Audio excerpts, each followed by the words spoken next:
Hello friends समस्त की मोर नमस्कार जय जगन्नाथ। तो चलतु आज रूपामुदी कौ अंगुठी पिंधिले शुभ ना अशुभ से विषय में जाना।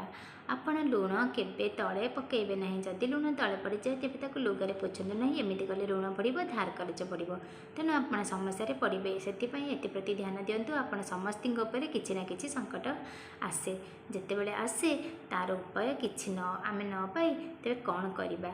आम जो पा पीवा से पानी को आनी घरे छिंचीदेले देखिए निहाती भाव किसी उपाय अवश्य मिल जाव। सेपरी प्रति शुक्रवार दिन किसी ना कि मिठा आपण मैंने निहाती खातु, यह आपण शुभकारी हेब।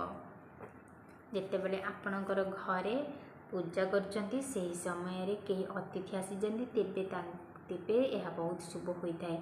जितेबले आप पूजा कर समय छोट पिला जदि कांदे कौन करेंगे ना, किसी हलदी को नहीं कांधे लगे दिंतु, एमती कले जहाँ अशुभ होता आब ना से भाई। जिते बड़े आपणकर बारंबार धन हानि हो तो आपण मैंने कौन करेंगे, किन्नर मान को सबुजा वस्त्र को दान करूँ, देखिए निहाती भाव मुक्ति मिल। से पड़ी जदि आपणकर राहु दशा पड़ी जीए भी आपण घर को अतिथि आसतु तांको ठंडा पानी पीवा को निश्चय दिंतु, देखिए समस्या धीरे धीरे दूरे जीव। जो से भाई जो मैंने रागी मनीष से निजर क्रोध को नियंत्रण करने दर्पण सामने ठिया हो मुंड कुंडातु, देखिए आपणकर क्रोध शांत हेब।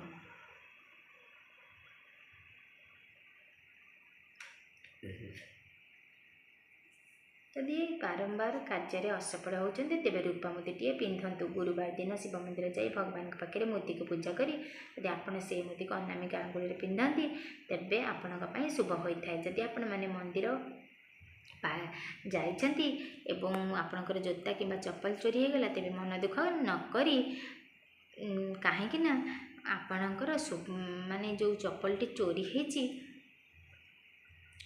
तो सहीटा बहुत भाव भल, कारण आगू किसी शुभ होगा जाऊँगी आ कि विपत्ति टलीगला बोली भावतु।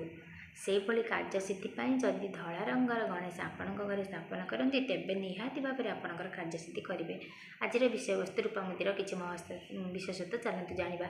क्यों राशि लोक रूपामुदी पिंधा अनुचित? ज्योतिष शास्त्र अनुसार मेष राशि व्यक्ति माने रूपामुदी पिंधिले दरिद्रता देखा जाए, आर्थिक स्थिति खराब होता है।